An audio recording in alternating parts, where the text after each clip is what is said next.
নমস্কার বন্ধুরা, welcome to my channel serial update with Nandita. অনুরাগের ছোঁয়া সিরিয়ালের 29শে জুনের সম্পূর্ণ পর্বের আপডেট নিয়ে চলে এসেছি। সম্পূর্ণ পর্বের আপডেটটি পেতে ভিডিওটি টেনে দেখতে হবে, স্কিপ করলে চলবে না। ইরার বৌদি বলে, যা সব দেখছি সিচুয়েশন যা হয়েছে, আমাকে কিছু একটা করে সিচুয়েশনটাকে ঘোরাতে হবে। আর ইরার বৌদি কান্না শুরু করে। তখন জয় গিয়ে ইরাকে বলে যে কি হলো, তোমার বৌদি এরকম কান্নাকাটি করছে কেন, হচ্ছেটা কি এই বাড়িতে? ইরার বৌদি বলে, সূর্য এত হাসি খুশি ছেলে, তার আজকে কি অবস্থা। ইরা তখন বলে, তোমরা দীপাদিকে এসব বলো না, দীপাদি অনেক সহ্য করেছে, অনেক কিছু গেছে ওর ওপর দিয়ে। অর্ণব তখন বলে, আমি কিছুই কাউকে বলতে চাই না, আমি শুধু তোদের এখান থেকে নিয়ে যেতে চাই। জয় বলে, বাড়িটা একটা চিড়িয়াখানা হয়ে গেছে, যখন তখন কেউ ঢুকে পড়বে, যে কেউ নিয়ে চলে যাবে। উর্মি বলে, নিয়ে গেলেই হলো নাকি, নিয়ে যেতে দিলে তো। আর তখন জয় গিয়ে পালককে বলে যে, দিদিয়া তুই এসব জানতিস, এসব তোরই প্ল্যান তাই না? পালক তখন বলে, জয় তুই এসব আমাকে কি বলছিস? অর্ণব তখন বলে, আমি এসব কিছু জানতে চাই না, এখানে আমার বোন আর সূর্যের ঠিকমতো যত্ন হচ্ছে না। দীপা তখন বলে, আপনাকে কে বলেছে, আপনি যাদের কথা বলছেন তাদেরকে এখানে খুব যত্ন করেই রাখা হয়েছে। অর্ণব তখন বলে, কে নিচ্ছে যত্ন, আপনি? তখন অনুজা বলে, দেখুন অর্ণব বাবু, আপনার বোনকে এখানে খুব যত্ন নেওয়া হচ্ছে, স্পেশালি পালক তো ওকে খুব ভালো লুক আফটার করছে। ইরা তখন বলে যে, হ্যাঁ দিদিভাই আমাকে অনেক দেখেছে। আর তখন সূর্য বলে সোনারূপাকে যে, এখান থেকে চলো তো, তোমরা বলো না বড়দের কথার মাঝখানে থাকতে নেই, সত্যি আমি থাকবো না, চলো তো আমরা স্কুলে যাই, নয়তো আমার ডাক্তারি হওয়াটা এরা পণ্ড করে দেবে, আমাকে অনেক বড় ডাক্তার হতে হবে। অর্ণব সূর্যর কাছে গিয়ে বলে, সূর্য তুমি কোথাও যাবে না, তুমি আমার সঙ্গে যাবে। তখন সূর্য অর্ণবকে হালকা হালকা মনে করতে থাকে, হালকা হালকা আপচা আপচা অর্ণব আর ইরার আগের কথা মনে পড়ে যায় সূর্যের। আর সূর্য বলে, আমি যাব না বলে চিৎকার করে বেরিয়ে আসে ওখান থেকে, অনুজার পেছনে লুকিয়ে পড়ে। দীপা তখন বলে, ওনাকে এইভাবে এখান থেকে নিয়ে যাওয়া সম্ভব না। তখন অর্ণবের বউ বলে, কেন সম্ভব না? প্রবীর তখন বলে, বলুন তো আপনার কোন দিক দিয়ে মনে হচ্ছে যে এটা সম্ভব? তখন অর্ণব বলে, আমার বোন ভগ্নিপতিকে আমি এখান থেকে নিয়ে যাব। লাবণ্য তখন বলে, কোন অধিকারে নিয়ে যাবেন? আপনাদের মনে হচ্ছে না আপনারা আপনাদের এখতিয়ারের বাইরে গিয়ে কথা বলছেন? ইরার বৌদি সূর্যকে বলে, চলো আমার সাথে, তোমাকে মস্ত বড় ডাক্তারি স্কুলে ভর্তি করব। তখন সূর্য রাজি হয়ে যায় যেতে। আর সূর্য তো তখন দীপা ডাক দেয়। দীপা বলে, কি হচ্ছে এসব? তখন সূর্য বলে, ঠিক আছে আমি সোনারূপার স্কুলেই যাব, ওদের সাথে আমরা তিনজনে একসাথে স্কুলে যাব। লাবণ্য তখন বলে, দেখেছেন তো দীপার কথা কত শোনে সূর্য। অর্ণব তখন বলে, সূর্যের বিয়ে করা স্ত্রী ইরা, আর আপনি এটাকে অ্যাপ্রিসিয়েট করছেন? দীপা তখন বলে, দেখুন অর্ণববাবু, এখন ডাক্তারবাবুর যে অবস্থা, তাতে ওনার রিলেশনশিপ অ্যাডভাইস ম্যাটার করে না, এখন ওনার মেডিকেল অ্যাডভাইস দরকার। লাবণ্য তখন বলে, পৃথিবীর কোনো ক্ষমতা নেই যেটা সূর্যকে এখান থেকে নিয়ে যেতে পারে। আর তখন অর্ণব বলে, এটা নিয়ে যেতে পারে, এটা হলো ওদের রেজিস্ট্রি পেপার। তখন লাবণ্য বলে, দেখি পেপারটা, আর দিয়ে লাবণ্য ছিঁড়ে ফেলে পেপারটা। আর তখন অর্ণব বলে, এটা কি করলেন আপনি? লাবণ্য বলে, সূর্য কোথাও যাবে না, আর আপনার বোনকেও এখানে যাতে ভালোভাবে রাখা হয় সে ব্যবস্থা আমি করব।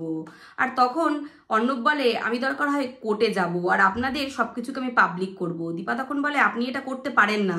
তখন অর্ণব বলে, কি ভয় পেয়ে গেলে? দীপা তখন বলে, কেউ ভয় পায়নি, কিন্তু ডাক্তারবাবুর এখন যা অবস্থা, এইসব সম্ভব না। অর্ণব বলে, কোর্টে গেলে আগে সূর্যকেও কোর্টে যেতে হবে, আর ওখানে গিয়ে প্রমাণ করতে হবে যে সূর্য অসুস্থ। লাবণ্য তখন বলে, এসব কি বলছেন আপনি, হাউ ডেয়ার ইউ? আর তখন অর্ণব বলে, আমি আমার বোনকে ছেড়ে থাকতে পারছি না, আর বোন তার হাজবেন্ডকে ছেড়ে থাকতে পারছে না, আর এছাড়া আমার কাছে আর কোনো সলিউশন নেই। অর্ণব বলে, আমি এর শেষ দেখে ছাড়বো। আর ইরা তখন বলে, তেমন হলে দাদা তোমরা এখানে থেকে যাও না, প্লিজ সূর্যকে ওর বাড়ির লোকের থেকে আলাদা করো না। দীপা তখন বলে, থেকে যাবে মানে? আর লাবণ্যকে আলাদা করে ডেকে বলে, মা এরা থেকে যাবে বলছে, আদৌ এরা ঠিক লোক তো? লাবণ্য তখন বলে, আমি তো সেটাই ভাবছি। অর্ণব বলে, এটা কি করে হয়? পালক তখন বলে, আপনারা তো হেজিটেট করছেন কেন, এটা তো আপনাদের বোনেরই বাড়ি। তখন লাবণ্য বলে, পালক তুমি আমার কথার এগেনস্টে কি কথা বলছো? তখন পালক বলে, আমি কারোর এগেনস্টে কি কথা বলছি না, আমি যাতে ভাইয়ের ভালো হয় সেই চিন্তাই করছি, আর এতে ভাইয়ের ভালো হবে। লাবণ্য তখন বলে, আমরা তো আছি সূর্যর ভালো থাকার জন্য, তুমি কেন ডিসিশন নিচ্ছ? তখন দীপা বলে যে, দিদিয়া তুমি একটু ভেবে দেখতে পারতে।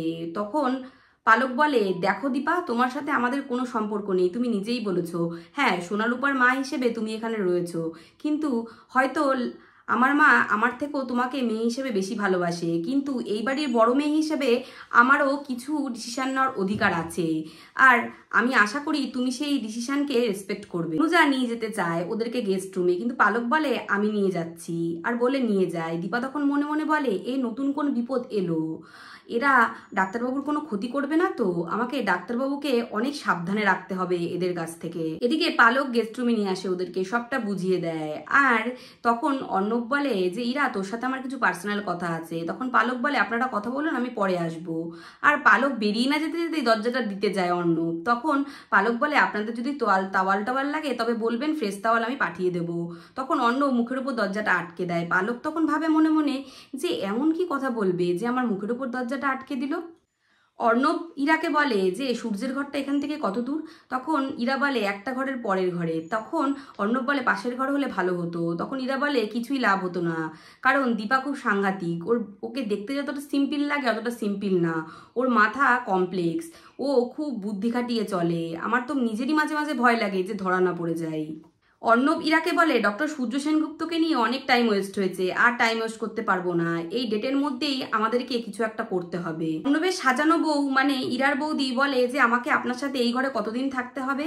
তখন ইরা বলে তোমাকে এখানে আনা হয়েছে যাতে আমার কাজটা আরো ইজি হয়ে যায়, তুমি সবার সাথে মিলেমিশে আমার কাজটাকে ইজি করে নেবে। আর তখন অর্ণব বলে কেন, তোমার কি কোনো অসুবিধা হচ্ছে? আর যদি কাজে কোনো ভুল হয়, আর বন্দুক বের করে অর্ণব। আর বন্দুক বের করলেই চিৎকার করে ওঠে ইরার বৌদি।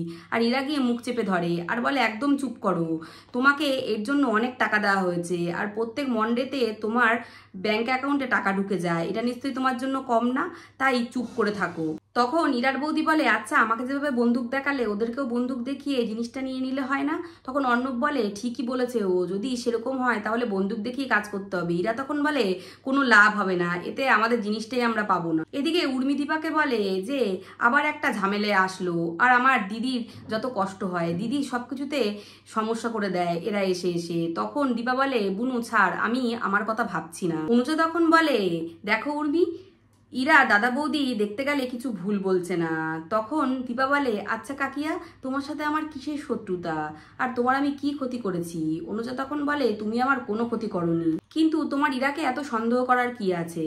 আর তখন দীপা বলে ডাক্তারবাবু যখন স্কুলে যেতে চাইছে তাহলে উনি স্কুলে যাবেন। তখন উর্মি বলে কি বলছিস তুই দিদি? লাবণ্য বলে যে সেটা কি সেভ হবে? তখন দীপা বলে সে তো এই বাড়িতেও উনি সেভ না, ওখানে থাকলে কিছু ঘন্টা অন্তত আমার নজরে রাখতে পারবো। এদিকে রেখা মানে ইরার বৌদি শুনে নেয় জিনিসটা। শুনে নিয়ে অর্ণব আর ইরাকে বলে যে ওনাকে স্কুলে পাঠানোর ব্যবস্থা করছে কয়েক ঘন্টার জন্য।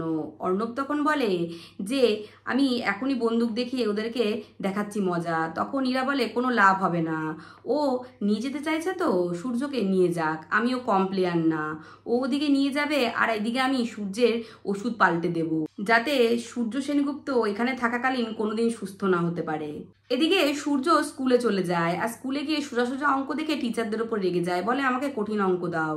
আর তারপরেই কেমিস্ট্রির একটা অঙ্ক সলভ করে। দীপা দেখে তখন ভাবে যে ডাক্তারবাবুর তার মানে অনেক কিছু মনে পড়েছে।